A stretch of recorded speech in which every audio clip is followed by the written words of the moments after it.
we are back on the Zero Hour. I'm your host, Richard RJ Eskow. One dimension of all the horrors currently going on in Gaza that we haven't discussed, or I don't see discussed a lot in the public debate, is the way this is laying absolute turning the foreign policy of the Biden administration into absolute wreckage, bearing in mind that this administration has defined itself in terms of foreign policy by challenging China for global supremacy, by attempting to reassert the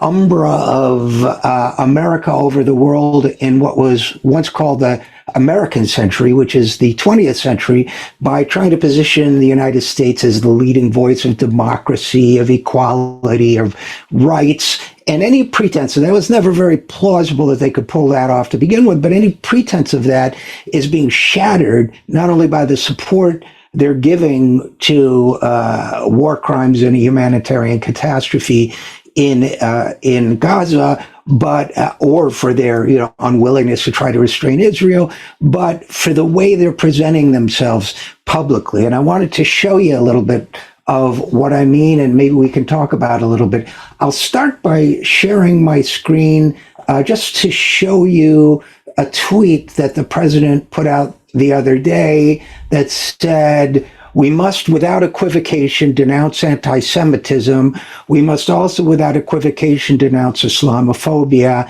Then he goes on to say, "To all of you hurting, I want you to know, I see you. You belong." This is one of President Biden's go-to phrases, but it rings, maybe it's me, but it rings very false to talk about Islamophobia simply in terms of "I see you." Now, the other day, Vice President Harris announced a new commission to combat Islamophobia because, among other things, I'm sure they've seen their plunging poll numbers among Arab Americans, Muslim Americans, but that is not, in my view, going to be enough when you're participating actively in the killing of Arabs and Muslims without exercising much restraint on the party that you're arming and assisting in the killing. Now, we've heard also that the administration is pushing for what it calls humanitarian pauses in the bombardment, but they've made it clear that what they're talking about when they say pauses is we'll kill part of your family, then we'll pause the bombing long enough for us to get you, I don't know, a bag of cookies or something, then we'll kill the rest of your family. I don't think that's going to go over very, very big, to be perfectly honest about it.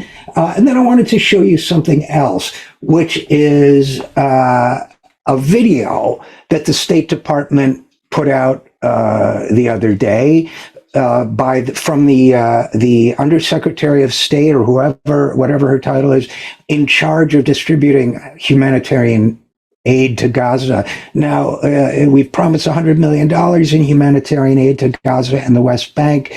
That's in contrast to the billions we've provided Israel and the $100 billion the president has proposed, largely in military aid. So if I do a screen sharing with you right now, I won't give you her name because I have a feeling she's a well-intentioned person, but this is what we heard from the State Department's head of humanitarian aid the other day. The United States message to Palestinians in Gaza, the West Bank, and all around the world is clear. We see you, we grieve with you, and we mourn every loss of innocent life. Now, the notion that this will somehow assuage people who have lost their mothers, their fathers, their brothers, their sisters, their wives, their husbands, their children, their infant children, again, is astonishing to me. We see you. It's grotesque to me. And by the way, two comments about it. The president said the other day that he doubted the fatality figures and casualty figures coming out of Gaza, which means he doesn't see them. Maybe that's better, because if the United States really sees the victims of this assault and still condones it and allows it to go on, that's an even worse condemnation of the United States. Now, what do I mean when I say that the U.S. is trashing its own aspirations to position itself especially against China. A lot of people think that China is the coming global superpower of the 21st century, of the rest of the 21st century. And there's a lot of evidence to support that. Not a foregone conclusion, but certainly things seem to be going China's way. And China has been very successful in opening diplomatically to other countries, in offering loans at more favorable terms than the Western world offers, the Belt and Road Initiative, many things. So the United States, in the person of Secretary of State Anthony Blinken, the boss of this woman here, Mr. Blinken, laid out his view and the administration's view of how the United States wants to be seen in the 21st century, especially vis-a-vis China. Now, I'm not going to play a lot of the stuff about China. This was an address to the Asia Society here in Washington, D.C. But the point here is not so much China as in the way the U.S. is trying to pitch itself to the world, which, as I say, never rang all that true. But just imagine how it seems now. Let's deconstruct what Anthony Biden had to say here. I'll do a little more screen sharing, and we'll play some clips from that. Let's start with this. The common denominator across these efforts is the simple fact that none of us can meet these challenges alone. We have to face them together. That's why we put diplomacy back at the center of American foreign policy, to help us realize the future that Americans and people around the world seek, one where technology is used to lift people up, not suppress them, where trade and commerce support workers, raise incomes, create opportunity, where universal human rights are respected, countries are secure from coercion and aggression, and people, ideas, goods, and capital move freely, and where nations can both forge their own paths and work together effectively in common cause. Now, how do you think that plays in the enormous parts of the world that are watching what we're doing, what we're assisting Israel in doing in Palestine? No place for policy. He says we put policy back at the center of American foreign policy. Technology is used to lift people up, not suppress them. I'm sure people under rocket attack would differ with that. Where countries are secure from coercion and aggression, I'm sure Palestine doesn't feel that way. Where people, ideas, goods, and capital move freely, and where nations can forge their own paths. Now let's hear what he has to say next. Bear with me on this. To build that future, we must defend and reform the rules-based international order, the system of laws, agreements, principles, and institutions that the world came together to build after 2 world wars, to manage relations between states, to prevent conflict, to uphold the rights of all people. But those are the very institutions that the United States government is traducing and trashing right now. Those are the very institutions. The UN is calling for a ceasefire. We've refused to do a ceasefire. With well, we'll get into that more in detail, but the UN Charter, the Universal Declaration of Human Rights are being violated grotesquely. Let's go on a little bit more with Secretary of State Blinken. Its founding documents include the UN Charter and the Universal Declaration of Human Rights, which enshrine concepts like self-determination, sovereignty, the peaceful settlement of disputes. How's that working out for you, Mr. Secretary? These are not Western constructs. They are reflections of the world's shared aspirations. In the decades since, despite daunting challenges and despite the gap between our ideals and some of the results we've achieved, the countries of the world have avoided another world war, an armed conflict between nuclear powers. And yet, our brinksmanship in Europe and our, the same bill that funds Gaza, Israel, and Palestine, but with only about 2.5% for Gaza, that the president has proposed, it funds something like $7 billion in brinksmanship with China. And of course, it continues the brinksmanship against Russia. So it's kind of hard. I have to say, it's a little hard at this point to feel that, first of all, these words were ever sincere, but they're certainly less sincere now in terms of armed conflict between nuclear powers. We're getting perilously close to that on two fronts, which is with Russia and with China. And I would also say in passing, by the way, that Israel is a nuclear power, something we don't talk about that much. We haven't asked them to step down or disarm.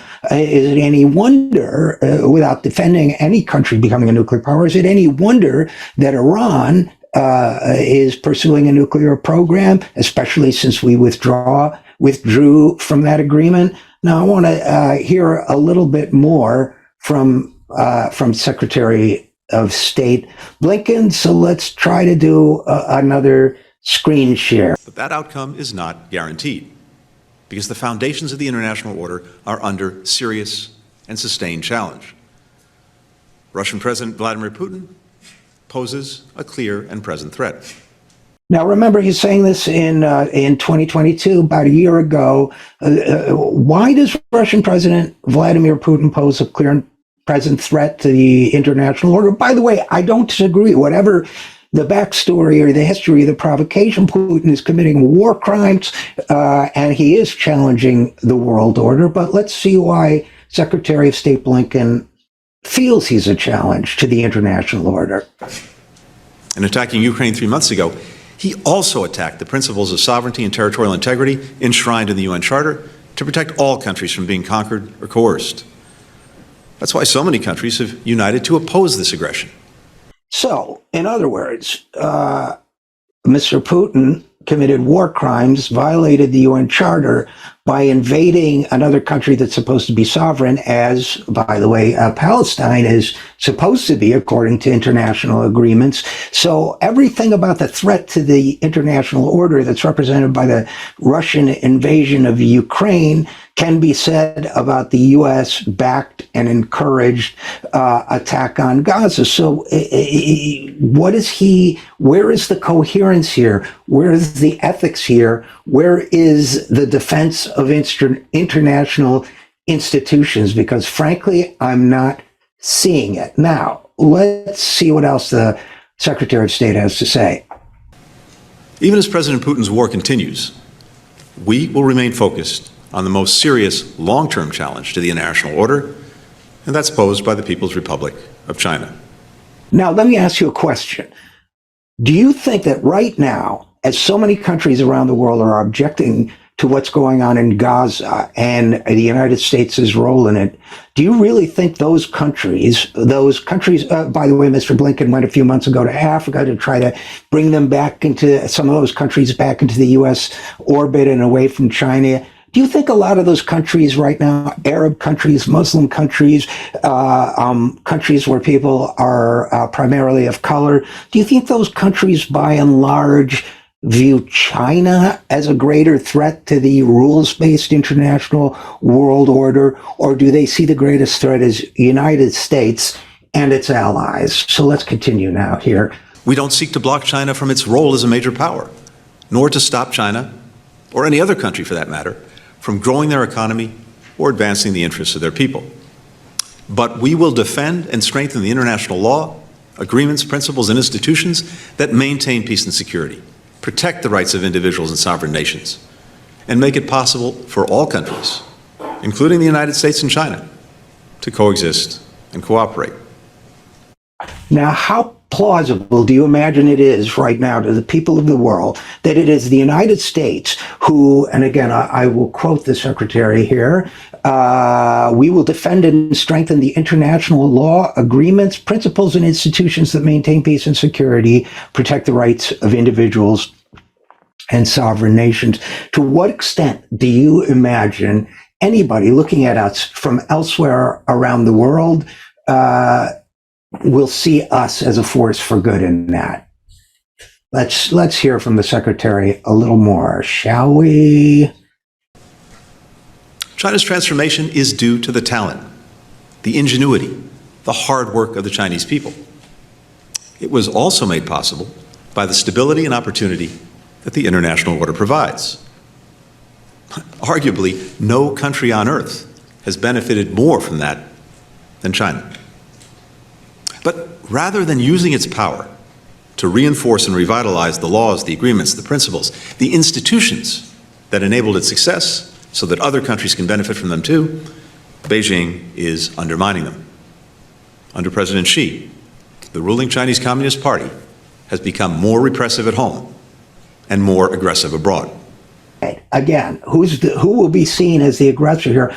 Obviously, I'm not doing this just to pick on the Secretary of State. I'm doing it because we need to be concerned about the U.S., the United States, and its role in the world, and we are not seeing anything like leadership. In fact, we're seeing whatever remains of our global credibility and soft power being destroyed by these processes. So if you're not concerned, I believe you should be. So let's see what's here.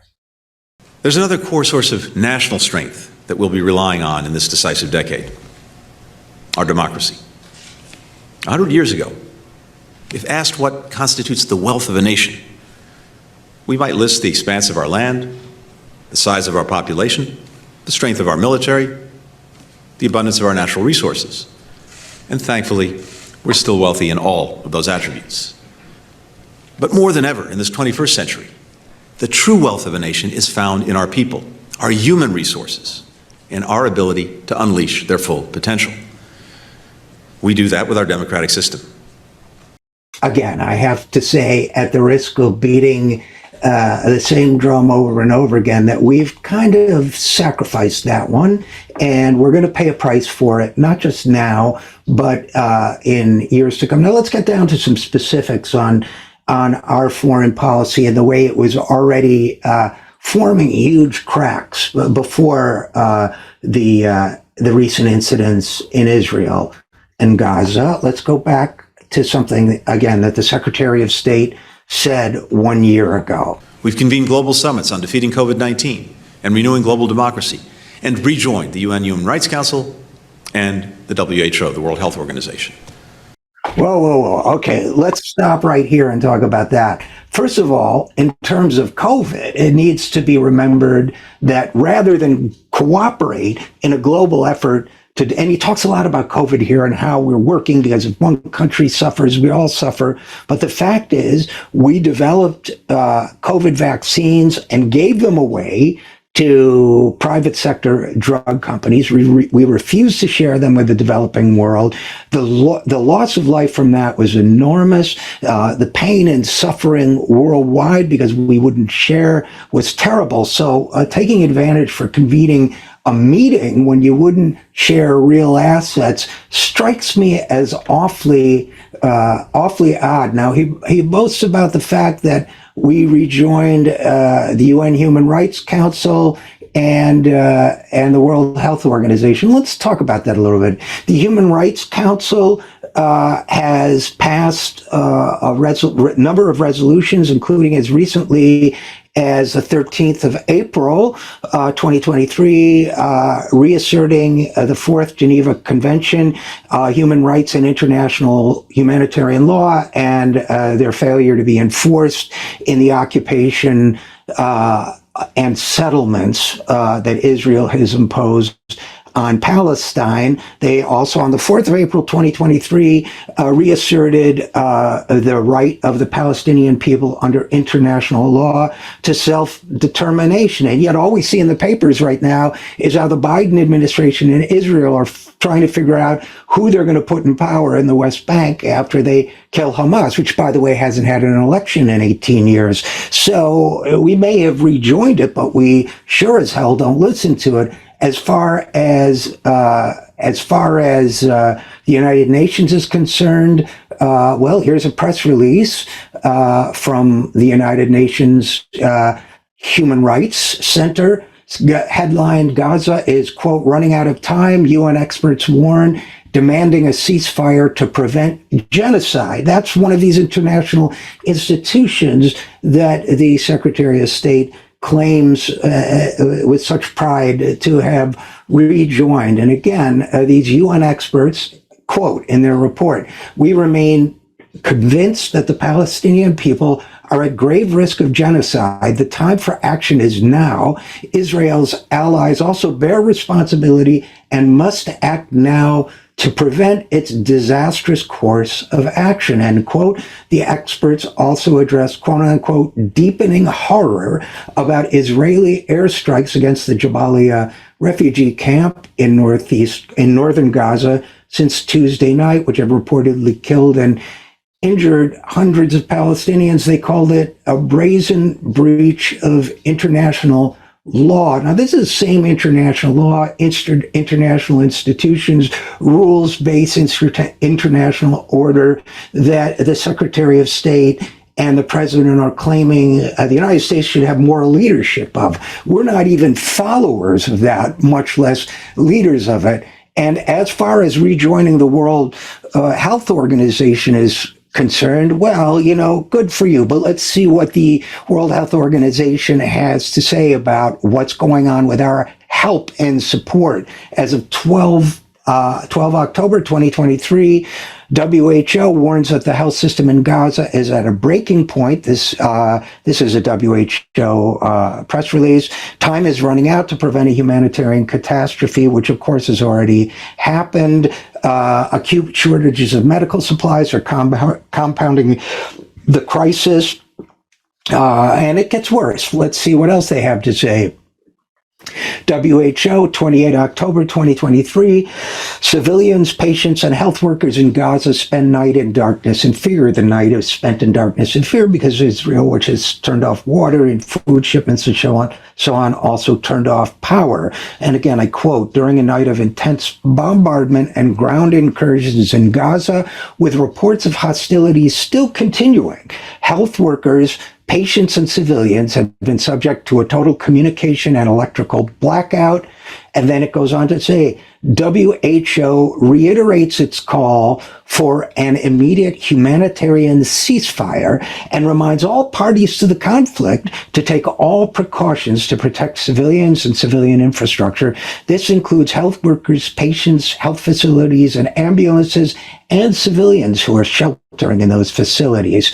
They say report. Now, everybody is trying to claim that Israel was unfairly tarred with the bombing of the Baptist Hospital, Al-Asi Hospital in Gaza, despite what the media and intelligence agencies say. We honestly don't know either way, but they have been harming hospitals, and those bombardments have killed medical workers and so on. Reports of, and this is from WHO again, which we are so proud of rejoining, quote, reports of bombardment near the Indonesia and Al-Shifa hospitals are gravely concerning.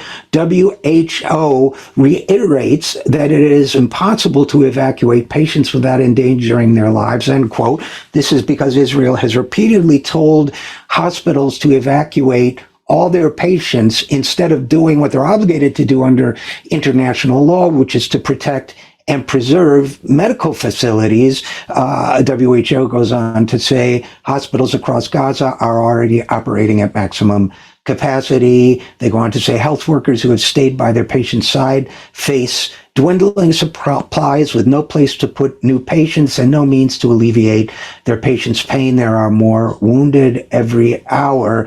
I would also say, not incidentally, that it's worth noting that Doctors Without Borders described children screaming throughout the night in one of those hospitals because they can't get painkillers for them.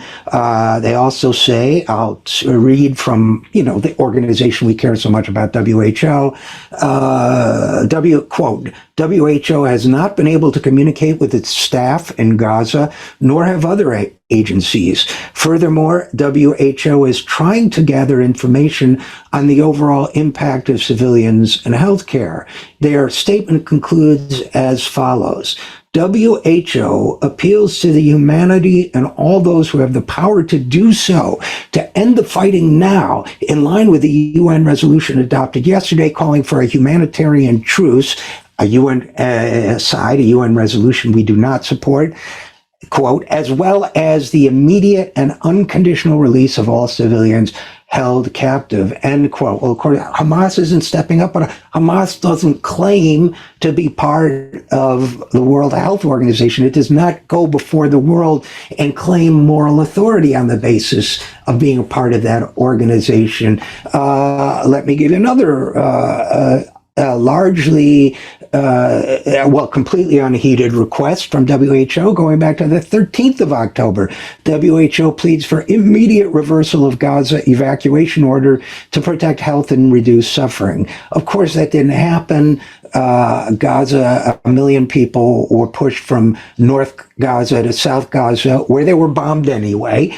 But they had said, in vain, thanks to the United States, WHO joins the wider United Nations in appealing to Israel to immediately rescind orders for the evacuation of over 1 million people living north of Wadi Gaza.